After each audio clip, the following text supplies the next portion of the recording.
Hi everyone, it's Shelby here. Welcome back to A Little Literary Love. I'm glad you're all joining me. So today's video is going to be my June mid-month wrap-up. So this is going to be, I'm going to talk about all the books that I read in the first half of June. I usually categorize, mark the halfway point of a month around like the 15th. So I'm going to say these are all the books that I read from June 1st through June 15th. So if you're interested, let's get into the video then.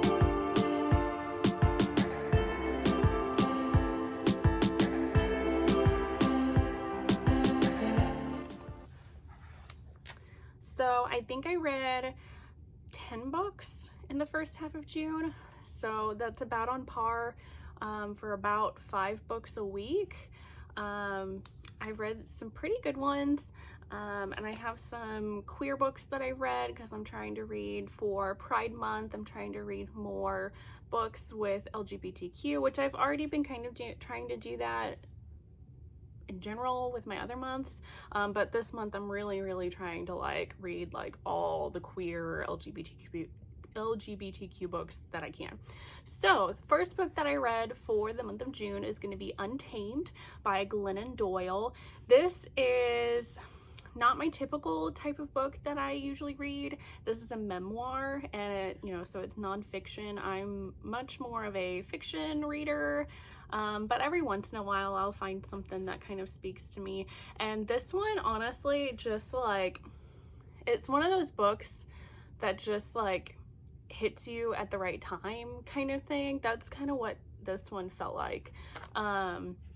This is about Glennon, and she's kind of talking about different points in her life. Basically, she got to this point in her life where she met this woman. She was married to a man at the time, and she fell instantly in love with her and decided to get divorced from her husband and elope and get married to this woman. And she's never been in a female in a relationship with another female before.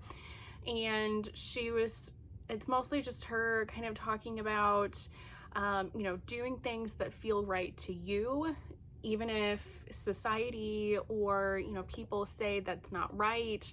Don't necessarily go with the status quo of things. Do what, like I said, feels right for you. And for her, this felt right. Honestly, I love this book. I gave it 5 stars. Like I said, it just spoke to me, and it's kind of one of the things that I'm trying to do this year is do more things for myself and do more things that I enjoy, and try not to dwell on things and do things. If I'm not enjoying something, then I shouldn't be doing it. I want to live my life, again, like I said, even if, society says, you shouldn't do that, or, I don't know what I'm trying to say. But basically just trusting yourself and your gut instincts. So I really love this. I really liked while she's talking about her and her wife. Her wife is actually Abby. I'm probably gonna get her last name, butcher it. Wambach, maybe? I think that's her last name, who is she's retired now, a professional women's soccer player, and she was in the Olympics and whatnot, and which I think she's super cool. So yeah, but they're their story of how they met and how they got together and how they're working together, working with their relationship. Oh, it was just so cute, and I loved it. I also really liked how Glennon kind of talked about that she has flaws, that she is a flawed person, that she makes mistakes, and that she's working on those, trying to better herself. It wasn't just a book where it's oh, look at all my accomplishments and my achievements, look how awesome I am. No, she's being real. So I really appreciated that one. So I love this one. The next 3 books that I read for the Mafia Romance Readathon, which took place over a weekend. So I have a reading log reading vlog for that, so I'll link that. But the first book that I read was Twisted Loyalties by Cora Reilly. This is the first book in the Kimora Chronicles series. This is a spin-off series from her, I always forget what the other series is called. They're all like, all the titles in the books are like bound by da da da, like bound by honor, bound by duty, bound by love, whatever. So this is Mafia, obviously. This is the Italian Mafia, and in Cora Reilly's like world, there's different, kind of like different factions of the Italian Mafia, and they don't all get along. So in New York, there's the Familia. In Chicago, they have the Outfit, and then in Las Vegas, they have the Kimora. So that's what this series focuses more on, is the Las Vegas like faction section of the Italian Mafia. This book is about Fabiano, who we saw in her other series. He was like the younger brother of all of like the women that the other series is about. So at the beginning of this book, his father doesn't like him. His father tries to have him killed, but the person who was supposed to like kill him decides to let him go instead. And he meets Remo, who is kind of fighting his way to the top, and ends up now, where this book takes place, he ends up being the capo of the Kimora. So Fabiano is really high up and really important in this organization. So he ends up meeting, what's her name? Leona. Leona is new in town to Las Vegas. She ends up coming there to stay with her dad, because her mom is like on drugs and not doing well. But then come to find out, her dad is also kind of a deadbeat too. He's like gambling, and she has to try to work off all her dad's debts. And in doing so, because her dad is in debt to the Kimora, she kind of starts meeting Fabiano, and it's their love story. They end up falling in love with each other. So I gave this 3.5 stars. I did enjoy it. I thought this was a good setup for the series, but personally for me, I loved Cora Reilly's like other series, and I didn't really like Fabiano in this one is all like bad mouthing like his family, specifically his sisters. Like, I understand how he doesn't like his father because his father was a terrible person, but he says that his sisters just kind of like left him in the situation with his dad. But honestly, if you read the other series, you kind of see their point of view, and I mean, that sort of happens, but they also kind of feel like he's a guy and he is better able to protect himself than they can.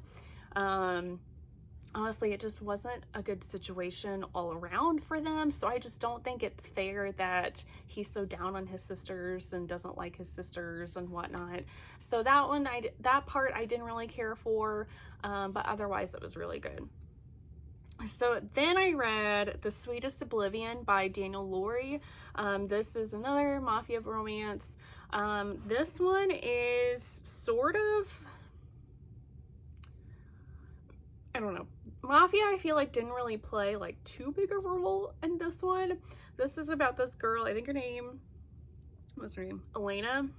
And her younger sister is supposed to be getting married to Nico, who is like a Don, maybe? A pretty high up prominent member of this like mafia. But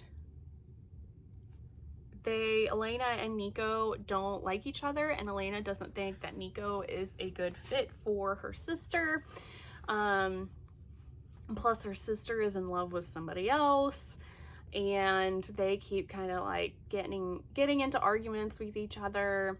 Nico is supposed to be, he's seen as this like really like scary guy, but then Nico and Elena start to kind of have a thing for each other, and they start to form a relationship instead of the relationship he's supposed to be, because he's supposed to be getting married to her sister. This one, again, I gave 3.5 stars. This was okay. I did really like, so Nico and Elena had incredible sexual tension throughout the entire book, so I really liked that aspect of it. What I did not really care for was Elena's character. She was just very naive, and I just didn't really care for that. I feel like when I read books with naive type characters, I don't really care for them. So I don't know, maybe that's just a me thing. This is part of a series, and I might read on, I don't know. Apparently a lot of people really like this series, but the next one that I read was the second book of the Kimura Chronicles, and that's going to be Twisted Emotions.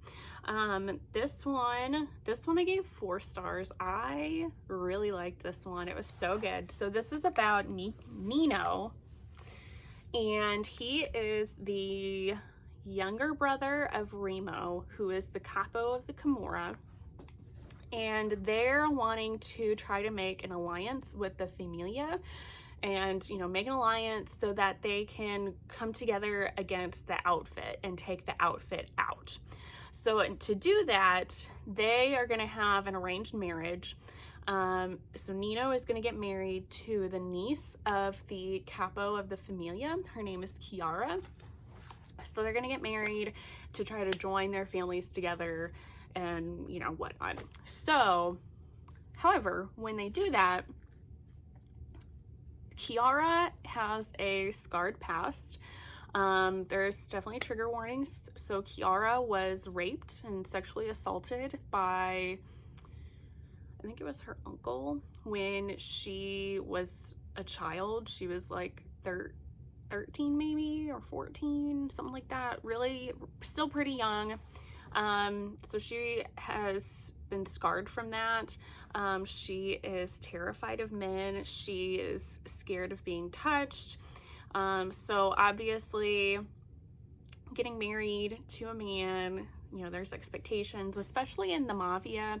So like the Familia have this tradition of when a couple gets married, there's like this like ceremony of presenting the sheets, where they're supposed to, the next morning after their like wedding night, present the sheets, the bloody sheets, because the woman is supposed to be a virgin, to the rest of the family to kind of show that, you know, I don't know, that they're married and that she's not a virgin anymore. I don't know, it's really archaic and weird.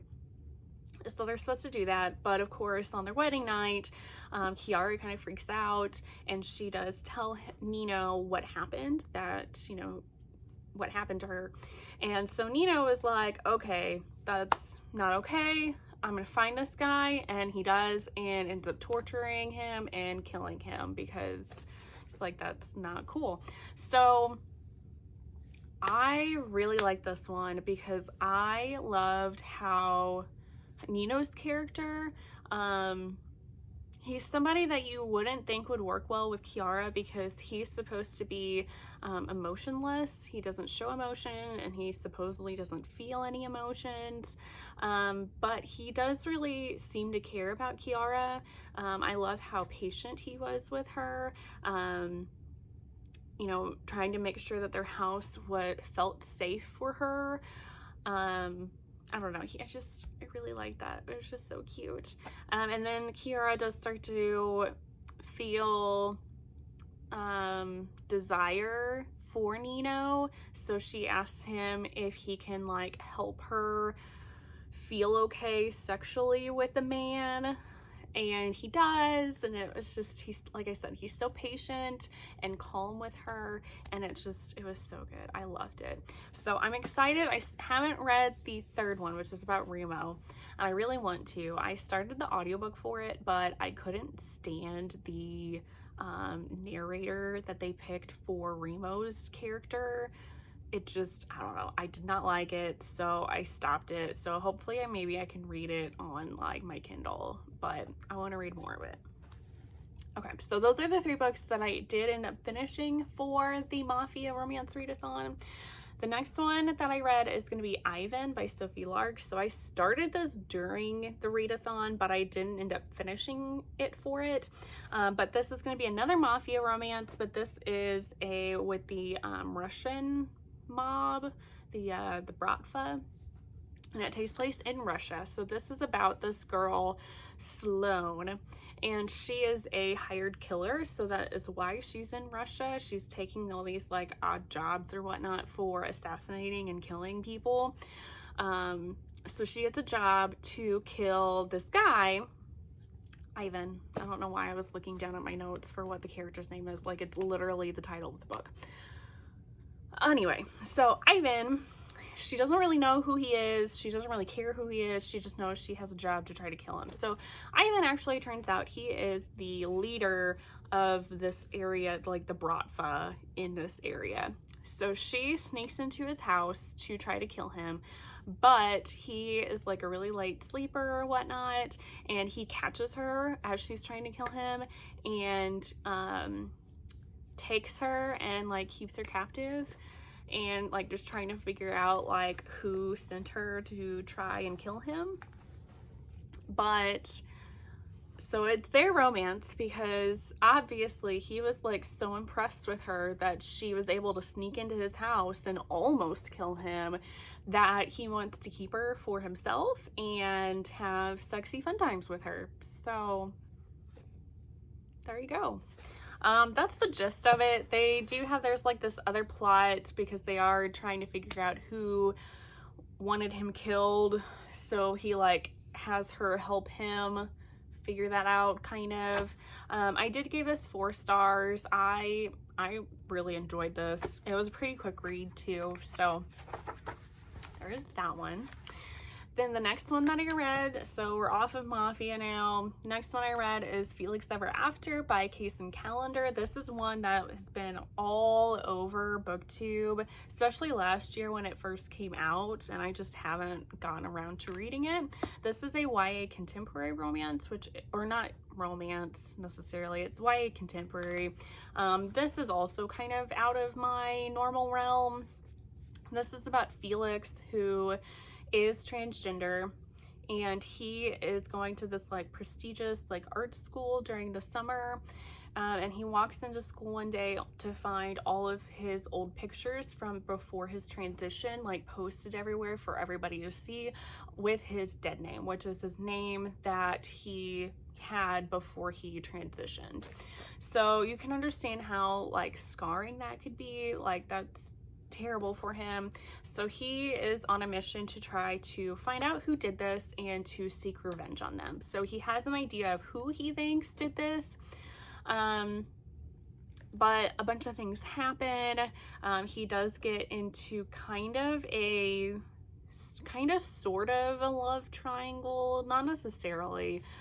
There's 2 people that end up voicing that they like him. But I gave this 4.5 stars. I know a lot of people gave this 5 stars. I'm not gonna do that just because I felt like, honestly, I feel like YA isn't necessarily my genre anymore, which kind of makes me sad because I used to love YA. But there are certain things that I just kind of was like, eh.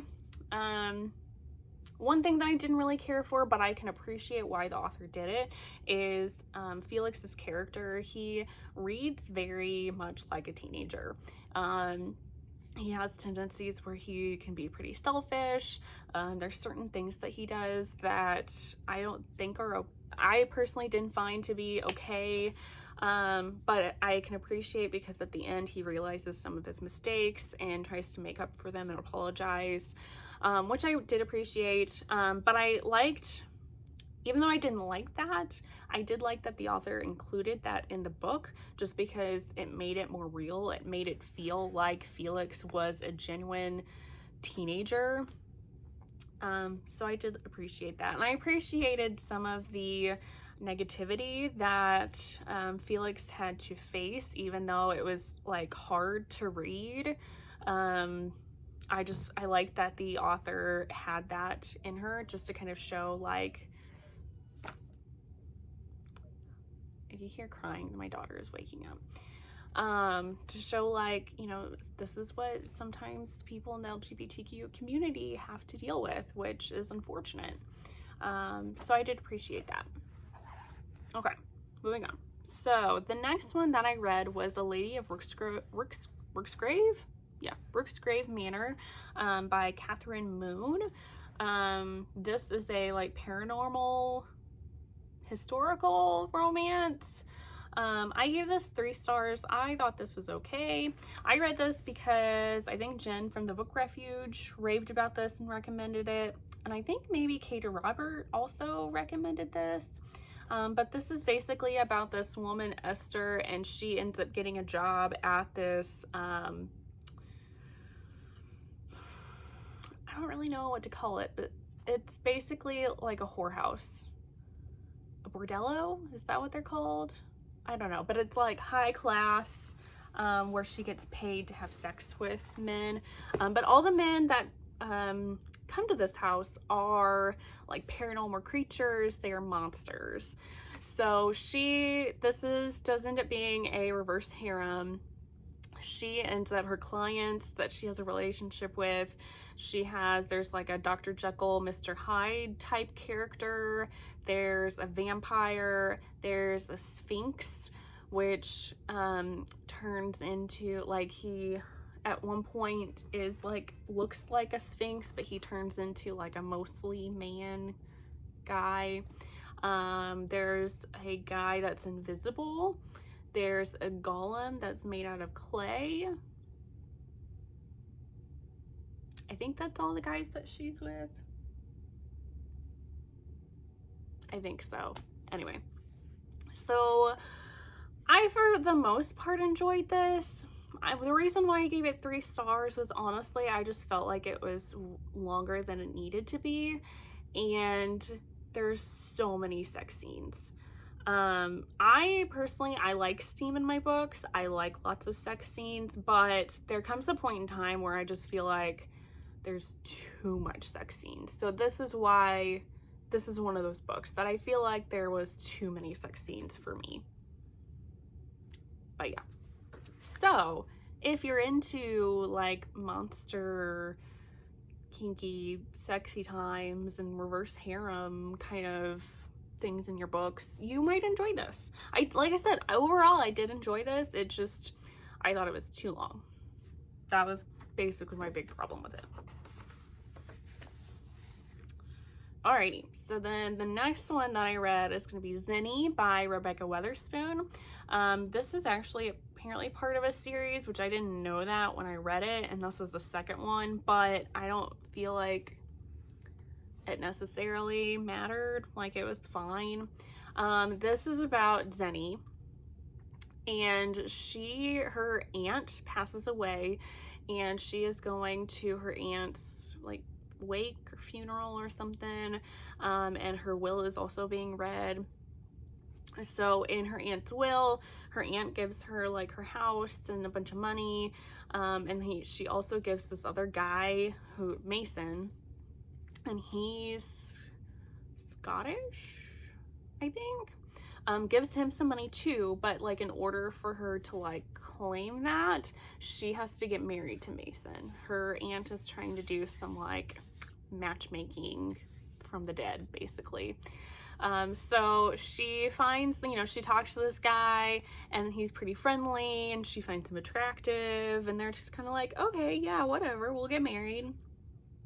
And then she finds out some more things about her family, some secrets that they were keeping, different things like that. So, but anyway, it's about Xeni and Mason's relationship and their romance that forms after they get married. I give this 3 stars. Honestly, this is just one of those books that it was okay. I didn't really have anything that I didn't really like about this book, but it wasn't one of those that I feel like is going to stick in my mind. Well, it wasn't one of those, like, wow books. This does work for kind of notable things about it. Works for my, like, LGBTQ books that I'm trying to read, because both of the characters are bisexual. so that was interesting. But anyway, so that was that one. Then I read Share Me by Dukey and Webster. This is about this girl. Her father is in like politics. He's wanting to try to become president. He's like working his way up to try to do that. And she has these 4 bodyguards, and there is like a threat on her life. So these bodyguards take her away to try to protect her while also trying to figure out who could have tried to kill her. Excuse me. Anyway, it ends up being, she ends up having like a reverse harem situation with her 4 bodyguards who are all older than her. I think they're all around 10 years older than her. She's like 20, 22, 23, something like that. But yeah, I gave this 2.5 stars.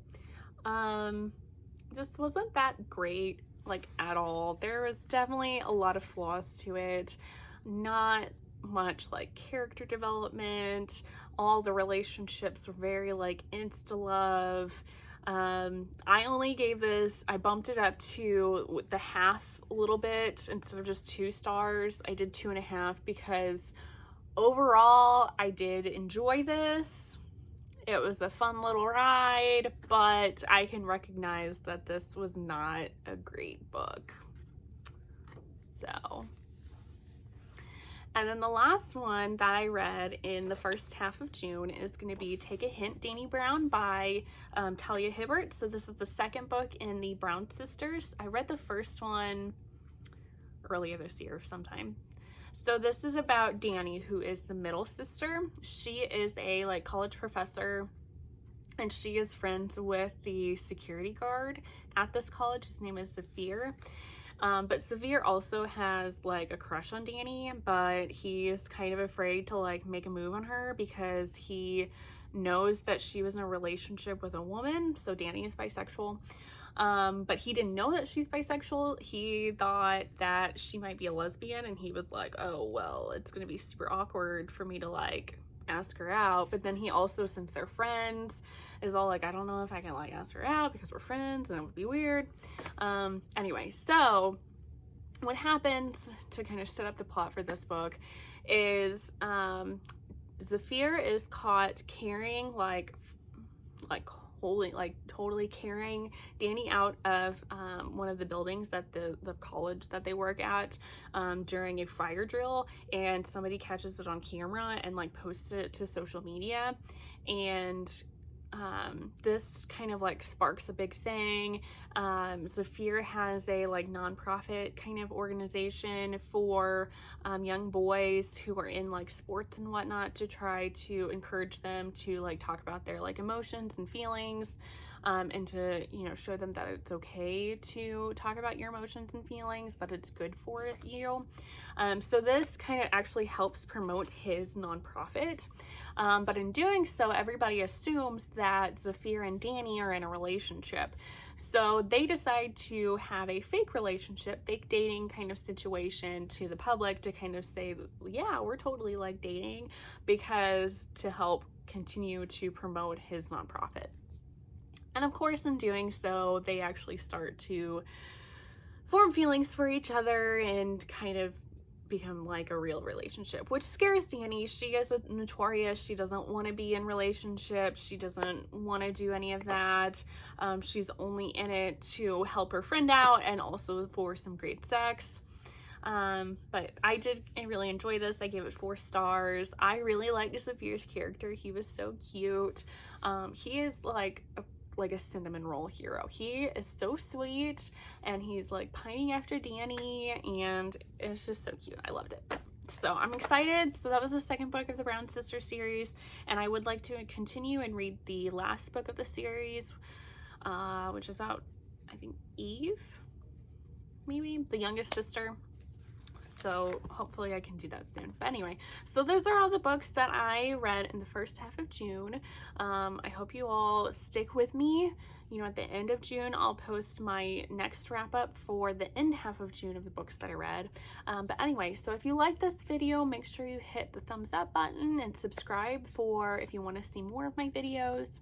I hope you all are having a wonderful day, and I'll see you all in the next one. Bye, guys.